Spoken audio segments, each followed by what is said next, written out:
दरअसल अगर देखा जाए तो ये कैमूर क्षेत्र करीब हजारों की संख्या में यहाँ पे मतदाता हैं, लेकिन उन मतदाताओं में यादव बिरादरी भी कई हैं, उसमें कई SC ST भी हैं, उसमें कई लोग कई अलग अलग जाति भी उसमें आते हैं। अगर दरअसल हम बात करते हैं जाति फैक्टर की बात करते हैं तो क्या कौन सा काम आएगा यहाँ पर और क्या होगा हम इसको देखेंगे।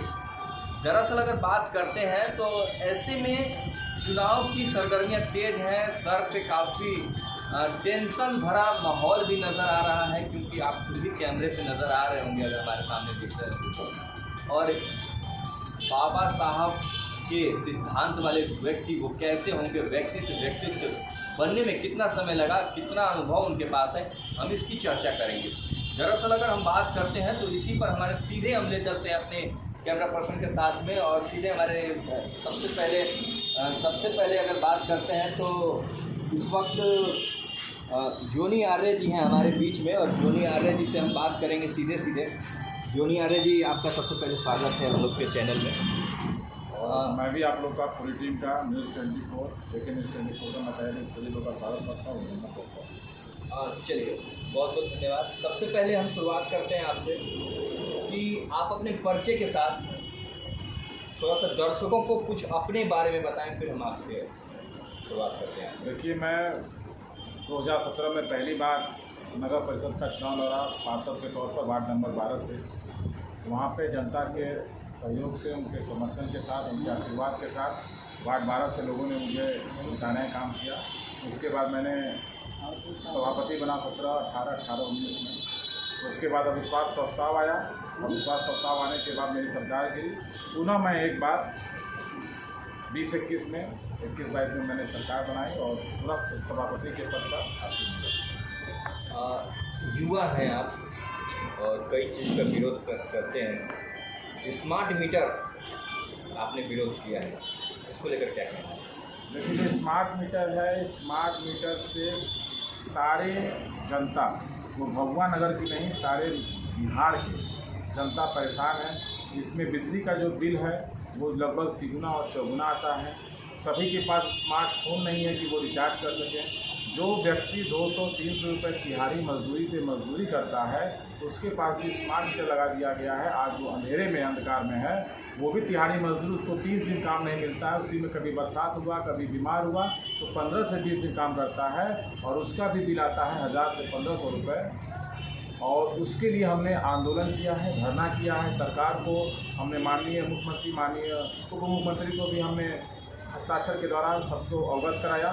स्मार्ट मीटर में बहुत सारी खामियां हैं जिससे हमारे गरीब मजदूर किसान भाई परेशान है, मध्यम वर्ग परेशान है, सारी जनता परेशान है। इससे जनता का खून चूसा जा रहा है। उसको देखते हुए जब हमने आंदोलन किया, आंदोलन में सारे नगरवासियों ने, नगर परिषद के सारे नगरवासियों ने मुझे समर्थन दिया और हमारा साथ दिया। उसके बाद सरकार ने भी उस पर कार्रवाई करते हुए स्मार्ट मीटर पे भभुआ में रोक लगाया। रोक लगाने के साथ साथ ये भी कहा, जो हम लोगों ने आवेदन दिया था, लगभग 5000 लोगों का हमने हस्ताक्षर के साथ माननीय मुख्यमंत्री को आवेदन दिया था। उसके आवेदन पर उन्होंने संज्ञान लिया और उस कंपनी को रोकवाया कि अब स्मार्ट मीटर नहीं लगेगा। जो स्मार्ट मीटर लगा हुआ है उन सारे स्मार्ट मीटर को बदला जाएगा। तो उसमें स्मार्ट मीटर में बहुत सारी खामियां हैं। आप एक हफ्ता से एक न्यूज़पेपर में पढ़े होंगे कि जो स्मार्ट मीटर लगाए गए हैं उसमें बहुत सारी खामियां हैं, उसको तुरंत दुरुस्त किया जाएगा, तभी आगे की कार्रवाई होगी। तो ये आंदोलन का नतीजा है, जो हमने आंदोलन किया था कि आज स्मार्ट मीटर पुनः, जब आचार संहिता लगा हुआ है, आचार संहिता के बाद सारे स्मार्ट मीटर को पुनः बदला जाएगा। ऐसे में आपने एक और चीज़ का आपने विरोध किया है, तो खुद से आप बताएंगे। जिस तरह से अगर देखा जाए भभुआ नगर में बात करते हैं, प्रत्याशी भी काफ़ी हैं और आप उनके बीच हैं, कैसे संभव हो पाएगा? देखिए, बहुत बड़ा ये दुर्भाग्य कहेंगे कि आज जो राजनीति है, राजनीति में ऐसे ऐसे लोग आ गए हैं, ऐसे ऐसे प्रत्याशी आ गए हैं कि जिन्होंने पता नहीं कितने लोगों का मांग उजाड़ा होगा, कितने लोग को भाई से विदा कर दिया होगा, कितने लोग का सुहागिनों का सुहाग उजड़ गया होगा, कितने बाप अपने बेटे को अर्थी दिए होंगे। और ऐसे ऐसे प्रत्याशी हैं कि अपने बहन और बेटियों को इज्जत बचाने के लिए जूझना पड़ेगा। ऐसे ऐसे प्रत्याशी आए हैं हमारे साथ। मैं कहना चाहता हूं कि जनता अपने मत का प्रयोग भभुआ के विकास के लिए, माताओं बहनों की सुरक्षा के लिए, विकास के लिए ऐसे व्यक्ति का चुनाव करें जिससे हमारे शहर का विकास हो, लोग सुरक्षित महसूस करें। मेरा ये अपेक्षा है सारी जनता से, वैसे लोग का चुनाव करें। अगर दरअसल देखा जाए, युवा चेहरा हैं आप, युवाओं में से, उन युवाओं में से कैसे आप उभर पाएंगे? जिस तरह से देखा जाए तो काफ़ी प्रत्याशी सामने हैं और आप खुद चुनाव लड़ रहे हैं, चुनाव मैदान में हैं। उन लोगों में से उभरना कितना मुश्किल होगा? कैसे संभव हो पाएगा कि आप सामने किसी से वोट मांगने के लिए क्या कह पाएंगे, कैसे करेंगे? देखिए, उभरना नहीं पड़ता है। जब जनता अपने मत के समर्थन के साथ आपको जिम्मेदारी देती है, अगर उस जिम्मेदारी का निर्वहन पूरी तत्परता के साथ निष्पक्ष रूप से करते हैं तो आपको उभरने की ज़रूरत नहीं है, जनता सब देखती है। मैंने अपने 2 साल 11 महीने के कार्यकाल में कभी भी लोगों की समस्याओं को देखा है। मैंने किसी की जाति को नहीं देखा, किसी के धर्म को नहीं देखा है। मैंने फला व्यक्ति कोई भी हो, हमारा सम्मानित जो भी नगर वासी आता है, उन समस्याओं को देखते हुए उनके समस्याओं का निदान किया है। भभुआ नगर में कोई भी एक ऐसा व्यक्ति नहीं मिल सकता है कि जो हमारे पे ये इल्ज़ाम लगा सके, ये आरोप लगा सके कि मैंने जाति और भेदभाव के आधार पर, धर्म के भेदभाव के आधार पर राजनीति की है।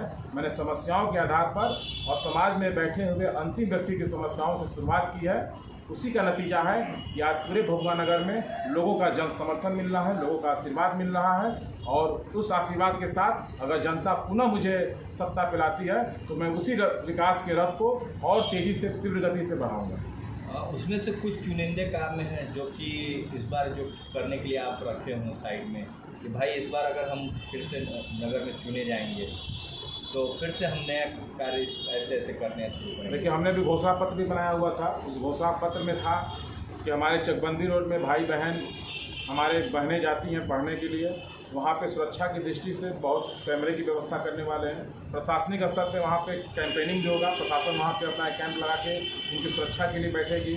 वहाँ पे रोड और गली का जो चकबंदी रोड का था टेंडर वो हो चुका है, आचार संहिता की वजह से रुका हुआ है, वो भी रोड का काम पूरा होगा। जितनी भी कच्ची गलियाँ हैं उनका पक्कीकरण कराया जाएगा, वो भी पेवर्स ब्लॉक लगा के। हमारे यहाँ जो मेन रोड का जो नाला बना हुआ है उसका हाइट मेन गलियों से बहुत हाइट पे है, उस नाले को डाउन किया जाएगा और ह्यूम पाइप के द्वारा स्मार्ट सिटी के तर्ज पर उसका निर्माण कराया जाएगा। ऐसी बहुत सारी योजना है। पार्क का सौंदर्यीकरण है, जन्म मृत्यु है, वो हम आपको डोर टू डोर बनवाएंगे। एक फ़ोन पे मेरा व्यक्ति जाएगा, फला पर स्टाफ जाएगा, वो आपके यहाँ डोर टू डोर बनाएगा, जन्म मृत्यु प्रमाण पत्र बनाएगा, वृद्धा विधवा पेंशन बनाएगा। ऐसी बहुत सारी सुविधाएँ हैं। डोर टू डोर हमने पूरा उठवाने का भी स्टार्ट किया था। योजनाएँ तो बहुत है जो बहुत ही जल्द दिखेंगी अगर सत्ता में आते हैं, क्योंकि मेरे साथ 5 साल का अनुभव भी है। जनता आपको इस बार चुन के लाती है सत्ता में, तो जनता की विश्वास कैसे जीत पाएंगे आप साथ? जनता को जो मैंने काम किया है उसी विश्वास के साथ, उसी निष्ठा के साथ मैं जनता के हर घर पे, हर द्वार पे जा रहा हूँ और जनता का समर्थन भी मिल रहा है।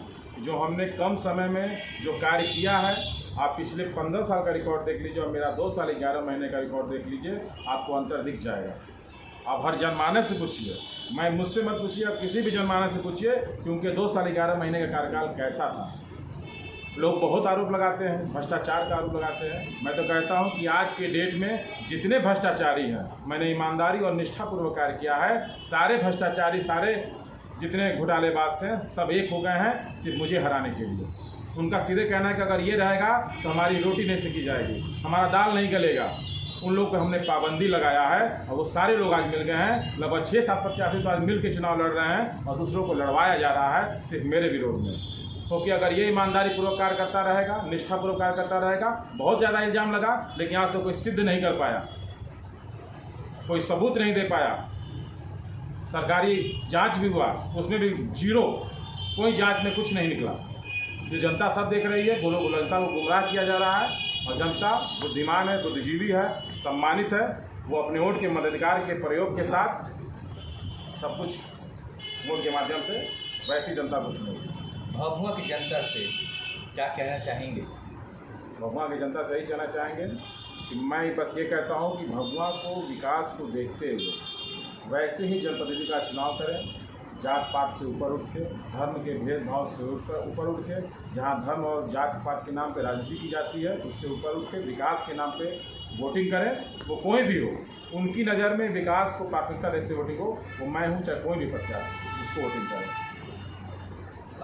ये आपके अंदर में एक चीज़ें हमने आपके घर में देखा, भीमराव अंबेडकर जी का फ़ोटो, मायावती जी का फ़ोटो, बीएसपी से आप हम पता है कि लगाव रखते हैं आप, ये चीज़ें हमने देखा बहुजन समाज पार्टी से। लेकिन हमने देखा कि जो संविधान के रचयिता हैं उनका भी फ़ोटो आपने, उनके सिद्धांत पे कहीं काम करते हैं। देखिए, हमारा देश संविधान पे चलता है। अगर संविधान को पूरी तरह लागू कर दिया जाए तो बहुत सारी समस्याओं को जड़ से मिटाया जा सकता है, इस भेदभाव को बिल्कुल ही मिटा दिया जा सकता है। लेकिन पूरे संविधान को लागू नहीं किया गया अभी तक, उसमें भी बहुत सारी अभी कमियां हैं, उनको दूर करना है। बहुजन समाज पार्टी गरीबों की पार्टी है, दलितों, उपेक्षित, शोषित समाज की पार्टी है।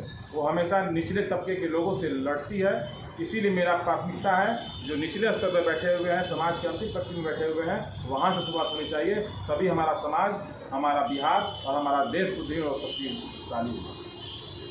ऐसे में युवा चेहरा है, कितना अनुभव राजनीति में अब तक?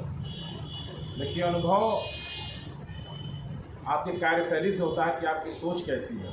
तो बहुत सारे लोग 25 साल से भी राजनीति कर रहे हैं लेकिन उनकी वैसी सोच पनप नहीं पाती है। आप अपने विचार और अपने सोच से अनुभव को जितना बड़ा कर सकते हैं वैसे ही आप अपने शहर का, अपने नगर का विकास कर सकते हैं। तो हमारी सोच ऊँची है कि हमारा शहर बहुत ही सुंदर होना चाहिए, स्वच्छ होना चाहिए, किसी को किसी भी प्रकार की समस्या नहीं होनी चाहिए, सभी लोग सरलता के साथ मुझसे मिल सकें, कभी भी मुझे बुला सकें, मुझसे मिलने में कोई उन्हें कोई निडरतापूर्वक, कोई डर और हीन भावना नहीं होनी चाहिए, मेरा ये मानना है। ऐसे में अगर देखा जाता है कि नगर में कोई भी चीज़ का आयोजन होता है, हर समय आप शामिल होते हैं, चाहे किसी भी समाज के जरिए, तो इसका क्या माध्यम होगा? देखिए, तो जब आप जिम्मेदारी पद पे जब जनता देती है और जिम्मेदार के पद पर आप बैठते हैं तो हर सुख दुख में आपकी जाना प्रथम प्राथमिकता होनी चाहिए। वो किसी के दुख में हो, किसी के सुख में हो, हमेशा जहाँ तक हो सके आपको 100% वहाँ अपनी उपस्थिति दर्ज करानी चाहिए। ये तो हर जनप्रतिनिधि को करना चाहिए, अगर नहीं करते हैं तो मैं कहता हूँ गलत है। अंबेडकर जी के सोच के आप ऐसे में जनता के बीच कितना जागरूक हो पाएगी जनता की स्मार्ट सिटी इस पर भगवान बनाएंगे आप? मेरे 2 साल 11 महीने का जो कार्यकाल रहा है उसी को सोच के रखते हुए, वैसे विचार रखते हुए, वैसे कार्यशैली को मेरे देखते हुए लोग अगर मुझे चुनाव करते हैं, मुझे अपने वोट के माध्यम से जनप्रतिनिधि वो पावर, वो जिम्मेदारी देने का अगर काम करते हैं, मैं उनका हमेशा रेडी रहूँगा और उस 5 साल के अंदर मैं भभुआ शहर को स्मार्ट सिटी बनाने में कोई कसर नहीं छोड़ूंगा। क्या लगता है कि प्रधानमंत्री की जो सोच थी कि स्मार्ट सिटी हम बना, जैसे ऐसे ईमानदार लोग हमारे साथ आए कि हम स्मार्ट सिटी बना सकें, क्या लगता है कि चुनाव आप जीतते सबसे पहले आप कौन सा कार्य करेंगे भभुआ के लिए जो कि लोगों के लिए लोकप्रिय आप बनते जाएंगे आगे भी? देखिए, सबसे पहले मैं जब बनूंगा तो सबसे मेन मुद्दा है स्मार्ट मीटर का, वो हटने जा रहा है। आचार संहिता लगा हुआ है, आचार संहिता के बाद सारे स्मार्ट मीटर में बदलाव होगा।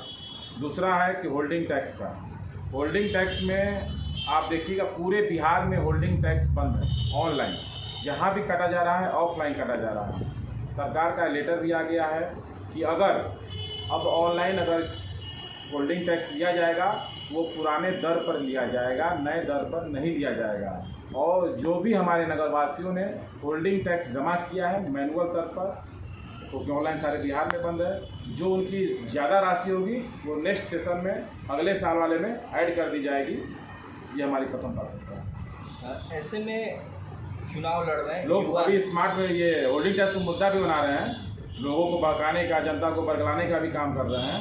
तो मेरा सीधे कहना है ये लोग बरगला रहे हैं। जिस दिन से ऑनलाइन शुरू हो जाएगा स्मार्ट मीटर, मैं सारे नगरवासियों को, सारे जनता को कहना चाहता हूँ कि जिस दिन से पूरे बिहार में, भभुआ में ऑनलाइन होल्डिंग टैक्स लिया जाना शुरू हो जाएगा, उस दिन से जो पुराना दर था होल्डिंग टैक्स उसी दर से लिया जाएगा। ये सरकार द्वारा मुझे जानकारी हासिल है। अच्छा, एक और सरकार की तरफ से मुहिम चलाया जा रहा है, सिंगल प्लास्टिक जो बैन किया गया है, उसको लेकर क्या कहना चाहते हैं? देखिए, सरकार ने सिंगल प्लास्टिक बैन कर दिया, जिससे हमारा शहर गंदगी पूर्ण होता है, गंदगी फैलता है। लेकिन सरकार इस पर कठोरतापूर्वक लागू नहीं कर रही है।